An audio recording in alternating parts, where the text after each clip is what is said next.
falar de minha escolha, meu lugar.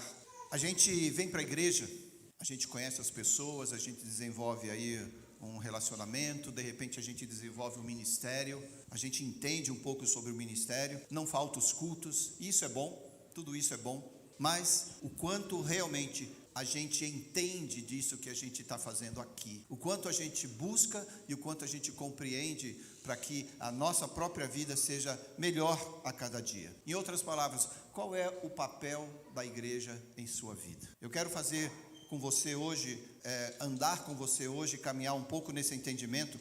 Eu quero olhar para esse lado do evangelho hoje com você. Eu estava aqui adorando, daí eu pensei, não estão só eles aqui, tem gente ali atrás, na mídia, tem gente filmando, tem gente trabalhando, tem gente antes de nós chegarmos à igreja já com algumas funções, preparando para que quando você pise esses degraus, você seja abençoado e recepcionado pela presença do Espírito Santo, que já está neste lugar. Só que o teu entendimento e a tua compreensão, quando ela é aumentada e quando ela é expandida, você vai entender que essa presença vem com você. E essa é a beleza de nós entendermos este lado do evangelho. Eu vou falar da igreja, eu vou falar da relevância dessa igreja no mundo e qual a nossa parte. Eu quero ver também como a influência lá no passado dos gregos se relacionam com o avanço do evangelho no mundo. A gente vai concluir falando e redescobrindo, talvez repensando, talvez verdadeiramente descobrindo o plano de Deus para cada um. Deus tem um plano para você. Deus tem um plano arquitetado antes da fundação do mundo. Como você define este lugar, igreja, onde você tem sido tão abençoado? Eu não estou falando dessas quatro paredes. Como você define este lugar onde Deus colocou você, onde a sua vida em vários aspectos foi transformado, onde você tem sido alertado e até confrontado? Como será que Jesus planejou a igreja? Você sabia que esse planejamento veio antes da fundação do mundo? Antes de qualquer coisa existir, Deus já tinha um plano, e que na realidade Jesus veio para cumprir este plano. Jesus veio para estabelecer o plano e não para montar um plano depois que chegou aqui, depois que nasceu de José e Maria, depois que foi perseguido pelos homens, depois, agora Jesus morreu, foi crucificado, vamos fazer um plano para que essas coisas então possam ser novamente restauradas. Deus trabalhou por mim e por você antes da fundação do mundo. É o que a palavra nos diz. Para você, Ele veio, para mim, para os meus pais, Ele veio para os seus pais, Ele veio para os seus amigos, Ele veio também para aqueles que você não gosta muito, Ele veio para os seus inimigos, Ele veio para todas as pessoas. Porque Deus amou o mundo de tal maneira que deu o seu Filho, seu único Filho, o seu Filho unigênito, para que todos aqueles que nele creem não pereçam, mas tenham a vida eterna. A gente não consegue caminhar se a gente não entender isso de uma forma mais correta. As pessoas fazem conferências nas igrejas, fazem convenções, seminários, escolas bíblicas, e eu pergunto, será que estamos fazendo o que é certo? Nada disso que eu acabei de falar não deve ser feito. Mas você precisa pensar assim, o que você pensa, como você reflete quando você sai daqui. Tudo isso é importante. Porque daí eu pergunto, será que você está imbuído, embutido ou inserido nesse projeto, ou você está em outro projeto? Com que projeto você se relaciona hoje? Porque nós temos muitas escolhas, nós temos muitos ensinamentos para que a gente possa estar inserido. Gente, igreja não é placa, não é denominação, não é ter o endereço. Estar inserido faz toda a diferença. Ajuda, mas não é tudo. A DP não passa de mais uma base onde a igreja se reúne. Nesse momento em que eu estou falando para vocês, milhares, e eu creio que milhões de pessoas, na realidade, estão se reunindo neste exato momento para adorar a Deus em algum lugar na face da terra, em mais uma base onde a igreja se reúne.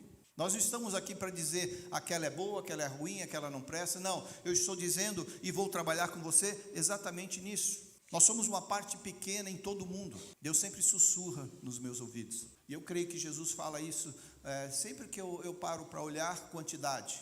Não que seja errado eu parar para olhar.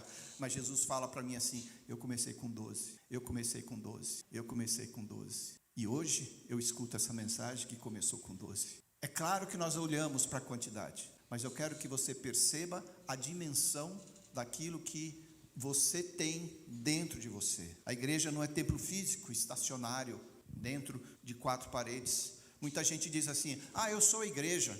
Eu concordo com você, eu declaro isso também. Nós somos a igreja do Senhor. Agora, lá em Marcos 16, 18, diz assim: Jesus pegou Pedro no canto e falou assim: deixa eu te falar uma coisa. Eu te digo que tu és Pedro. E Jesus então aqui faz um trocadilho com o nome de Pedro, de Petrus, pedra, né? E Jesus muito provavelmente estava olhando para Pedro e falando assim: Pedro, ou pedra, é sobre essa pedra que eu edificarei a minha igreja. Jesus estava estabelecendo para a humanidade um caminho onde a humanidade olharia e dizia: é esse o caminho que eu tenho que seguir, esse é o fundamento que eu tenho que seguir. Jesus disse assim: sobre esta pedra edificarei, Jesus, né, dizendo, a minha igreja, e as portas do inferno não prevalecerão contra essa igreja. Daí você fala: eu sou a igreja. Mas só que quando a gente fala as portas do inferno não prevalecerão contra a igreja de Jesus, geralmente a gente pensa nessa dimensão global, né? Na igreja em toda parte do mundo, num prédio de 4 paredes. Não, nós vamos abrir, Deus vai nos abençoar e a gente vai, porque as portas do inferno não prevalecerão contra a igreja. Verdade. Jesus está falando: não prevalecerão contra você que tem um relacionamento comigo. Não prevalecerão contra você que é a igreja do Senhor. Muita gente se diz: sou a igreja, mas vive fora da igreja. Se permite viver fora do local e desconectada da igreja do Senhor. Ser igreja é ter relevância. Você tem que perguntar: qual é a minha relevância como igreja? E ser igreja é causar transformação, é você buscar o espaço que você deve ocupar, seja dentro da casa do Senhor, onde os irmãos se reúnem para adorar a Deus, seja onde você pisa todos os dias. Qual é o meu espaço aqui? O que eu falei um pouco disso da outra vez que eu ministrei também. Você tem que ter essa ousadia de dizer: aquele espaço está aberto, eu quero. Como nós falamos aqui, nós lemos o versículo, eu não sei se eu li até o final, mas deixa eu ler para vocês. Dar-te-ei as chaves do reino, Jesus falou. Continuando aqui falando com Pedro. Olha, eu vou edificar essa igreja, as portas do inferno não vão prevalecer contra ela. Daí tem mais, Pedro. Eu vou te dar a essa igreja as chaves do reino dos céus. E o que você ligar na terra, o que você concordar na terra, será concordado, será ligado, será conectado nos céus. E o que desligares na terra, terá sido desligado nos céus. Jesus deixa bem claro o nosso papel. Eu falo isso porque a igreja precisa ser relevante. A igreja precisa causar essa transformação. A igreja precisa ocupar o seu espaço. E você é a igreja. As pessoas esperam que a igreja 4 paredes alcance isso. E eu estou dizendo mais uma vez para você: você é a igreja do Senhor. Qual é a sua relevância? Quais os espaços que você tem ocupado? Que transformação você tem causado onde você pisa? Talvez a sua igreja seja uma igreja de pouca relevância. Mas não é isso que Jesus fala de você. Uma vez que você recebeu esse sopro, esse ruá de Deus, esse ruá de vida do Senhor, esse sopro de vida do Senhor, Deus já te fez relevante. Talvez você ache que você não é relevante. Ou talvez, pelo fato de você não entender e estar um pouco desconectado, você realmente pode não ser tão relevante. Sabe aquela conexão elétrica dentro de casa? Eu tenho uma tomadinha lá em casa que, se ela não instala, ela não acende. Irmão, você tem que estar saindo faísca por aí. Tocou em você, acendeu. Tocou em você, está ligado. Tocou em você, está conectado. Você está trazendo luz onde havia trevas. A gente está acostumado a viver na falta do conhecimento, que é trevas. A ignorância é trevas, a Bíblia nos mostra isso. Daí quando vem o conhecimento, chega a luz de Cristo. Cristo é a luz do mundo. Básico, mas faz toda a diferença. Por quê? A desconexão vem por falta de definição, falta de entendimento do que é a igreja. E eu estou aqui hoje para te trazer isso. Daí a gente fica fraco, se a gente não está conectado. A gente vai em qualquer vento de doutrina. Deus disse a cada um de vocês que está aqui: você vai crescer e você vai estar ali nesse lugar que eu te coloquei para você ser desenvolvido. É igual o pai que paga a faculdade para o menino, mas ele resolve ficar lá no jardim de infância, ou visitar os amigos do high school, do ginásio, do 1º grau, do 2º grau. Tem uma universidade paga para ele, mas ele quer ficar lá nas amizades do mundo. O crente não se conecta porque está bom assim. Eu estou aprendendo lá, está aprendendo sim, o que não deve. Quando Jesus quis nos mostrar essa revelação e nos conectar mais ainda, ele sabia que nós humanos, se a gente deixar, nós vamos ser passivos e nós vamos caminhar do jeito que a vida nos levar. A gente vai caminhar no escuro. Tem duas coisas importantes para você entender: que você precisa do conhecimento da palavra, senão você vive em trevas, e que você não pode esquecer daquilo que você aprendeu. São duas artimanhas malignas: te fazer ficar onde você está, então você não cresce, você não tem entendimento, ou você vem para o culto, você não anota, porque você entende tudo e você guarda tudo, né? Dessas escadas você já está com 70% do que você ouviu. Você chega em casa e já está 50%. À noite você tem uns 20%. A gente não pode esquecer daquilo que Deus fez por nós. E a gente precisa guardar isso. Por que será que nós temos falado tanto da igreja de Atos? Mas verdadeiramente é a palavra de Atos do Espírito Santo na vida e através dos apóstolos, que é o que Deus quer fazer com você,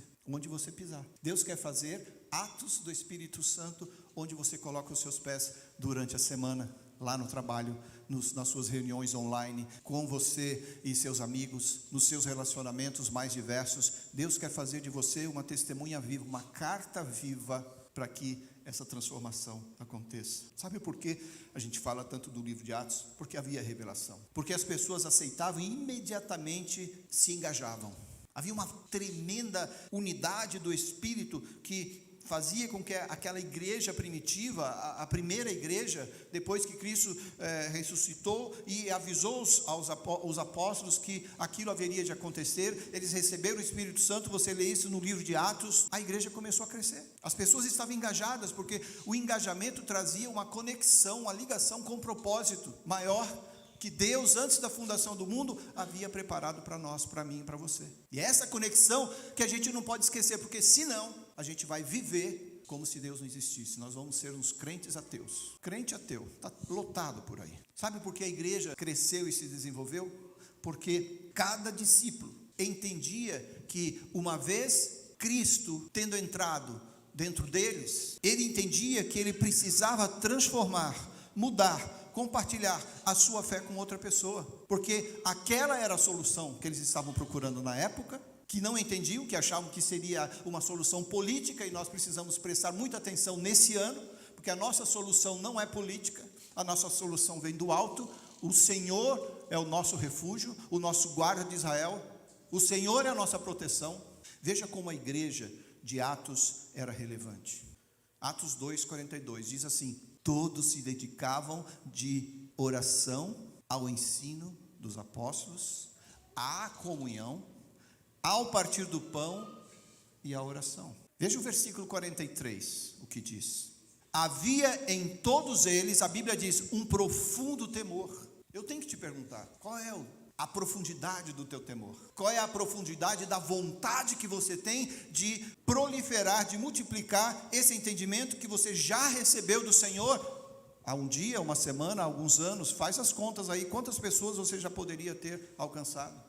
Porque o que eu estou falando aqui é que o discípulo, a pessoa aceitava esse Cristo dos apóstolos e era batizada à tarde, e no dia seguinte a igreja já tinha se multiplicado. Começou com alguns ali na sala de oração, depois passou para 500, 3.000, 5.000, e a Bíblia a partir dali fala, uma grande multidão. Havia em todos eles um profundo temor. Olha a consequência disso, desse temor. E os apóstolos realizavam muitos sinais e maravilhas. O que você muitas vezes vem para a igreja esperando? Eu estou precisando de uma cura, eu preciso desse sinal, eu preciso dessa maravilha, eu preciso desse milagre. Verdade ou não? Muitas pessoas chegam na igreja esperando isso. Elas querem algo para resolver o probleminha delas. Nós somos assim, gente. A consequência está aqui. Por causa do profundo temor que tinham como igreja, os apóstolos realizavam muitos sinais e maravilhas. Os que criam e se reuniam num só lugar e compartilhavam tudo que possuíam. Eu não vou nem desenvolver essa última parte. Essa conexão existe. Existe quando a igreja ora junto. Quinta-feira a igreja estava aqui reunida. A igreja estava reunida aqui. Quando celebra a ceia, nós celebramos essa ceia. Quando aprende a doutrina dos apóstolos, nós estudamos a doutrina da palavra de Deus e estamos fazendo isso nesse momento. Quando tem comunhão, você chega aqui, você abraça seu irmão, você tem saudade. Hoje mesmo eu falei, poxa, eu estava com saudade de você. Quando não aguenta guardar a mensagem só para si, Esse é o modus operandi da igreja normal. Mas isso também não é tudo. Mas espera aí, tem mais? Quantas organizações você conhece que fazem isso? Quantos lugares você já viu que não tem nada a ver com essa palavra, com os princípios e com os fundamentos disso aqui? As pessoas se reúnem, oram juntos, existem projetos por aí, angariando as pessoas, trazendo-as para si. Elas oram, rezam juntos, fazem um mantra por horas a fio, fazem tudo isso, se alimentam, fazem as suas oferendas, aprendem as doutrinas que lhes são ensinadas. Parece uma igreja, né? Então, o que define verdadeiramente a igreja? O que define verdadeiramente você? Sabe por que eu falo isso? Porque muitos podem estar errados em nome de Jesus. Muitos podem achar que vão ganhar o mundo em nome de Jesus de forma errada. Eu me reúno em casa, tá tudo bem, eu sou a igreja. A gente pode se reunir em casa, a gente deve se reunir em casa. Nós temos células que a gente apoia e a gente ora e abençoa vocês, para que vocês se reúnam, cresçam e se fortaleçam e sejam ali, seja em você construído algo maravilhoso. Isso é muito bom. Agora, qual é o nível de desenvolvimento que você tem e quando está em comunhão com os irmãos? O quanto você busca isso? Jesus sempre esteve interessado no coração das pessoas. A gente vê isso. Vamos pensar aqui, qual é o projeto? Já falei isso para você no início. Qual é o projeto, o plano de Deus para uma igreja? Porque a gente tem projetos aqui na Deus Primeiro, como igreja, 4 paredes, como uma organização, com CNPJ, administrando os recursos que você deposita, que você transfere. Qual é o projeto que Deus tem para você? Você tem que perguntar isso. Jesus, ele sempre esteve interessado no projeto das pessoas. Você se lembra aquela vez, Jesus estava conversando com os discípulos, passa um caixão sendo carregado, morto, Jesus para tudo, dá licença. Por quê? Jesus tinha um projeto na sua cabeça. O projeto é restaurar, o projeto é dar vida, o projeto é curar, o projeto é levantar. Jesus estava conversando com seus irmãos. Passa um monte de gente carregando alguém que havia morrido. Não acho que havia um caixão naquela época. Mas aquela pessoa certamente estava envolta em panos. E o que Jesus faz? Dá licença, eu preciso ali levantar uma pessoa dentre os mortos. Jesus sabia exatamente qual era o seu plano. Jesus se preocupava no que as pessoas falavam. Jesus queria saber no que pensavam e como criam dele. Mateus 16, 15 a 17. Olha aqui comigo. Aqui, verdadeiramente, começa a ideia da igreja, que é Jesus conversando com os seus discípulos, falando com eles. Jesus queria saber o que diziam dele. Quem as pessoas dizem que o Filho do Homem é? Lá no versículo 11. Daí no versículo 15, ele foi mais além. E vocês? E vocês? Perguntou ele. Quem vocês dizem que eu sou? E lembre-se que eu falei aqui no início que você é carta viva. Então você não diz só com suas palavras. Quem você diz que você é? Que Jesus é? Para você, em você e através de você. Porque você é o quê? Carta viva. As pessoas já estão lendo você. As pessoas já estão se comunicando com você. Elas já estão falando de você. As pessoas já estão lendo como você age, como você reage. Quem vocês dizem que eu sou? Simão Pedro, né, aquele cara já tinha resposta para tudo, né? O Senhor é o Cristo, o Filho do Deus vivo. Quem revela você para ser igreja é a pessoa do Espírito Santo. É o Pai do céu em nós. É a tua comunhão com o Senhor. O quanto você estabelece essa base, este fundamento sólido de fé, vai depender do quanto você está querendo realmente mudar e causar no meio que você existe. Quem você diz que Ele é? Primeiro você tem que responder para você. Depois você tem que fazer como Jesus. Pergunta para os seus amigos. E aí, o que essas pessoas dizem? O que elas falam de mim? Você tem coragem disso? Quem você diz que eu sou? E gente, não espere perfeição. Deus sabe e conhece muito bem cada um de nós. Deus conhece as nossas falhas, Deus conhece os nossos recursos, Deus conhece exatamente, detalhadamente como Ele gerou alguma coisa em você que pode ser usado e trabalhado. Deus conhece você. Sobre o fundamento que está em você, diz Jesus, eu edificarei a minha igreja. A verdade é que Deus quer pegar essa pessoa que está aqui hoje. Deus quer pegar você e dizer assim, me permite edificar um pouquinho aí desse lugar. Me permite trabalhar um pouco aí nessa conscientização. Me permita fazer você rever alguns conceitos, retirar alguns paradigmas da sua vida para que eu possa construir a minha igreja de forma que o inferno não prevalecerá contra você. Daí a gente passa o dia, olhando para a política, olhando para o mundo, olhando para os problemas, olhando para as pessoas, olhando para isso, olhando para aquilo, e a nossa vida está se enchendo de tribulação. Quando Jesus fala, olha para mim um pouco, creia um pouco em mim, descansa um pouco em mim, para que eu possa então mostrar para você que é tudo diferente daquilo que você está pensando. A tua resposta não é política, a tua resposta vem do Senhor. Parece que nós no Brasil estamos vivendo como nos tempos da vinda de Jesus, nos tempos do nascimento de Jesus. O povo esperava uma revolução política, o povo esperava que o Messias chegasse e acabasse com tudo. Eu não estou falando trocadilho aqui do nome, não. Jesus, o Messias, quando veio, ele veio para mostrar que a transformação que o mundo precisava era muito maior do que mudanças no governo. A mudança e a transformação precisava acontecer antes no coração das pessoas. Porque Jesus não vai aceitar a intromissão na sua eclesia. A eclesia é do Senhor. Você só pode dizer que você é igreja quando você é do Senhor.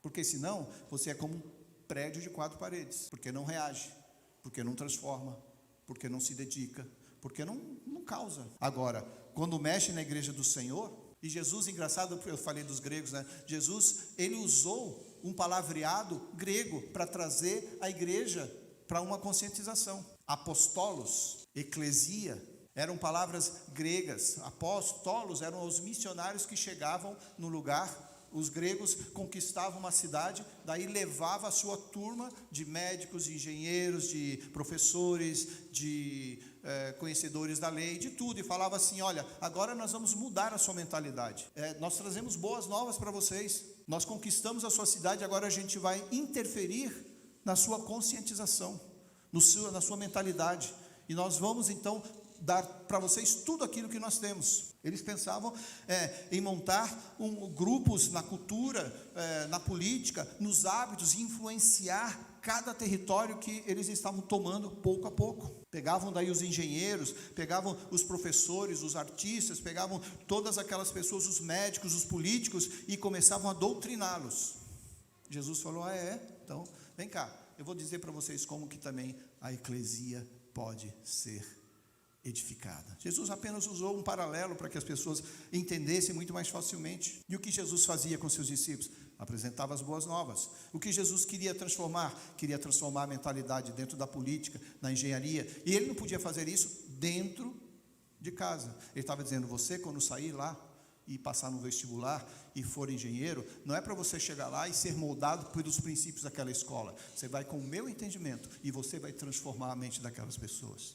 Quando você pisar naquele trabalho e as pessoas começarem a reclamar e tumultuar, que não sei o quê, você é a luz naquele lugar. E você vai trazer àquelas pessoas o entendimento que elas não teriam se você não estivesse lá. Eclesia é isso. Ela influencia o lugar que ela pisa. O que a gente apresenta como filho de Deus e como igreja? As boas novas. Assim como os gregos faziam, assim como os romanos faziam, nós apresentamos as boas novas para uma cidade. Você tem que apresentar e entender que onde Deus coloca você tem um propósito. Eu gosto tanto dessa cidade, mas você está naquela cidade. Nossa, esse lugar é maravilhoso, um dia eu vou morar aqui, tá? O dia que você cumprir o teu propósito, quem sabe Deus não põe você aqui. A gente tem que olhar para o nosso espectro e onde a gente vai influenciar enquanto a gente estiver ali. Eu não estou falando só de casa, eu não estou falando só de moradia, mas onde você põe os pés. Atos 1:8 diz, mas recebereis o poder do Espírito Santo que há de vir sobre vós e ser-me-eis minhas testemunhas, tanto de Jerusalém, Judéia, Samaria, até os confins da terra. Começou num lugarzinho, numa salinha de oração, nós visitamos lá, nós pastores fomos lá, uma salinha de oração, menor do que essa. Ali o poder de Deus desceu. As pessoas lá embaixo começaram a escutar os apóstolos orando, achavam que estavam todos doidos, embriagados. Mas um dos discípulos desceu lá e falou, deixa eu dizer para vocês como que é o negócio aqui. E meteu sarrafo. Lê o discurso de Pedro, que você vai ver o que ele está falando. A partir de Jerusalém foi espalhado as boas novas pelos representantes de Cristo Jesus. Você não é outra pessoa senão representante de Cristo Jesus na função que você exerce em algum lugar nessa terra. Infelizmente, a sociedade, depois dessa época aqui, a sociedade mudou um pouco o entendimento. Aceitou a mudança que foi inserida lá pelos anos 312. E essa vitória ele atribuiu ao Senhor. Ele falou, a partir de agora, todos vão ser crentes. Ele forçou a barra. Todos vão ser crentes. De 312 a 392, quando ele então proibiu os ritos pagãos. Você não podia fazer rito pagão em lugar aberto, nem dentro de casa. Se era pego, esse crente aqui mandava matar todo mundo. Mas não permitiu que a igreja fosse aniquilada como estava sendo, achava que estava sendo. Na realidade, foi um desfavor para a igreja.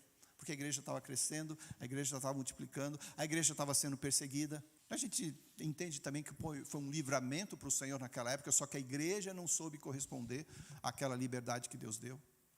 Então, deixou de ter ali templo de Apolo, daí começou lugar onde os cristãos se reúnem até ter nome, daí hoje tem nome, aqui é Deus primeiro. Nós fomos aceitando esse ponto de partida de conversão, de entendimento do cristianismo pelo imperador, que depois abriu as portas para que o cristianismo então estabelecesse sua base em propriedades, tá? Mas a igreja não soube usar isso de forma adequada. Ela perdeu o impulso original da igreja primitiva de ir a todos os lugares, ir por todo mundo. Aí parou, vamos ficar aqui na nossa igrejinha mesmo, guardadinha, porque aqui ninguém nos persegue, aqui nós somos protegidos pelo imperador, aqui nós somos guardados. E a igreja diminuiu a sua potência. Daí você entra, vai só ler a história, você vai ver a tribulação que teve a partir dessa época de guerras, de doenças, de turbulência em todo o mundo. Porque a igreja quase apagou a sua luz. Mas o Espírito Santo tem luz própria. E Deus sabe exatamente como restaurar aquilo que está sendo extinguido. Como se cria uma igreja?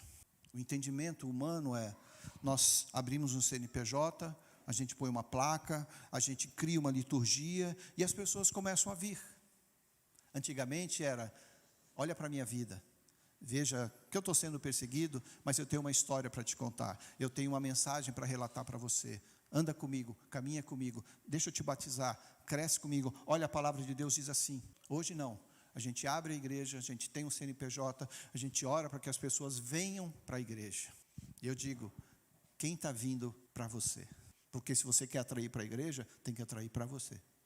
Através de você, com você. Na igreja, traga para as pessoas confirmarem a sua decisão. Traga para as pessoas dizerem, eu recebi a palavra de Deus pelo meu irmão aqui. Ele me abraçou na hora da minha luta, ele me chorou comigo, ele me auxiliou, ele me falou dos princípios bíblicos, ele apresentou Jesus no e hoje meu coração está aberto.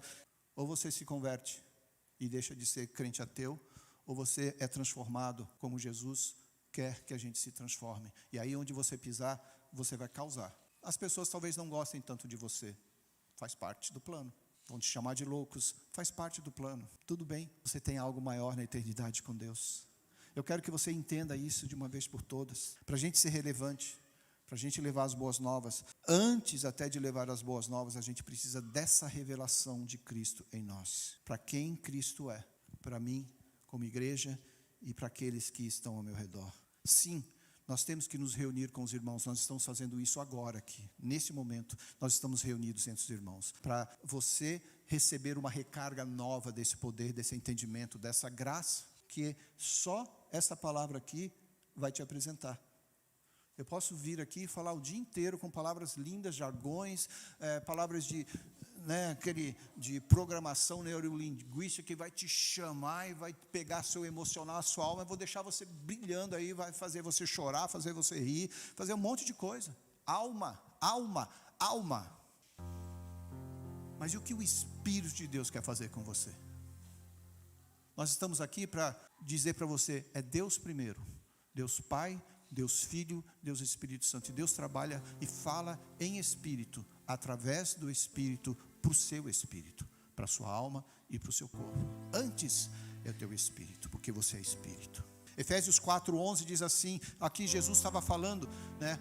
Agora ele tinha subido aos céus, ele designou alguns para apóstolos, outros para profetas, outros para evangelistas, outros para pastores e mestres. E lá no versículo 12 ele diz assim, Eles são responsáveis por preparar o povo santo para realizar uma obra e edificar o corpo de Cristo, até que alcancemos a unidade que é a fé e o conhecimento, com a fé e o conhecimento do Filho de Deus, a estatura do varão perfeito, que é Cristo.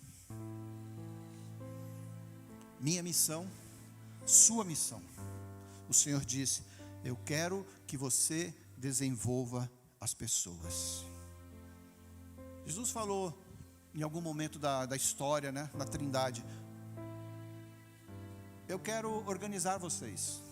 Para que vocês sejam organizados, eu vou apresentar pelo menos 5 opções ministeriais. Essas missões, essas funções vão ensinar vocês, vão dizer para vocês como vocês podem atuar e serem valorosos naquilo que vocês põem as mãos, para que vocês busquem o aperfeiçoamento dos santos. Esse é o corpo de Cristo. Esse é o plano. Se não for aperfeiçoado, vai continuar como uma criança, como um menino espiritual. A criança, entre aspas, ela tem uma cegueira, ela não consegue decidir, ela não consegue discernir, ela é inconsequente. A Ju estava falando ontem, a gente estava reunido, falando sobre o cérebro. O cérebro do menino, ele se completa mais ou menos seus 25 anos, é isso?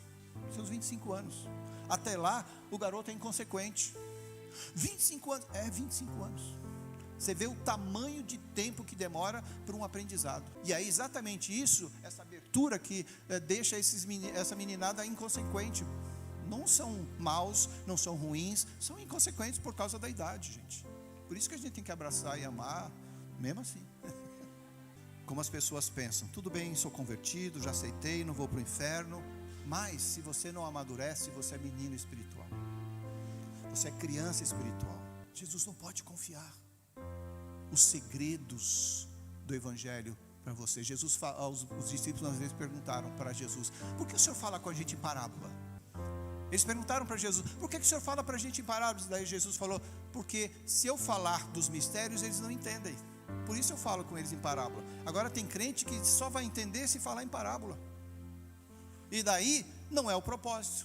O propósito é que Deus fale com você e você entenda os mistérios do Pai, os mistérios do Senhor. Não deixa nada tirar a tua atenção do teu propósito. Nada. Nada. Nada. Ou você vai viver de parábola, ou você vai viver escutando os mistérios de Deus, que é a coisa mais maravilhosa. Jesus sentava com os discípulos e começava a falar, alguns entendiam, outros não, porque Jesus estava ali trazendo para eles um ensinamento prático. Bem-aventurado é você que não viu, que não esteve ao lado de Jesus, mas creu. Palavras de Jesus. Eu queria ter nascido naquela época e andar com Jesus. Mentira. Você não ia aguentar. Deus me colocou aqui, eu tenho um propósito aqui nesse tempo. Está entendendo? Pergunta para Deus aí, levante-se por favor. Que bom que você congrega numa igreja que tem visão dos ministérios. Saiba que a DP tem esse cuidado, que identifica, que reconhece, que ordena. Algumas igrejas se preocupam somente com o pastoral, daí tem aquele montão de ovelhinha, bebê chorão, sabe? Mimimi, aquele montão, e o pastor vai, e não cresce. Eu oro e profetizo no seu crescimento. Eu declaro que você vai ter um entendimento mais claro a partir de hoje. Que a palavra de Deus, quando você abrir, você vai dizer: nossa, eu não sabia que estava escrito isso aqui. É o Espírito Santo falando com você, trazendo um rema, porque você dedicou o seu tempo com Ele. Você parou para escutá-lo. Jesus tem um plano excepcional, maravilhoso, que é construir a sua igreja, que é desenvolver pessoas. Versículo 12 de Efésios 4, para concluir aqui: eles são responsáveis por preparar o povo santo para realizar sua obra e edificar o corpo de Cristo, até que alcancemos a unidade que a fé e o conhecimento do Filho de Deus nos dá. Versículo 13: até que todos alcancemos a unidade que a fé e o conhecimento do Filho de Deus produzem e amadureçamos. chegando à completa medida da estatura de Cristo. Jesus espera isso de você, até que todos nós aqui cheguemos à unidade de fé. Você também. As pessoas esperam isso dos pastores, e aí você vai fracassar, porque você vai olhar para esse pastor aqui e falar: meu, está fraco.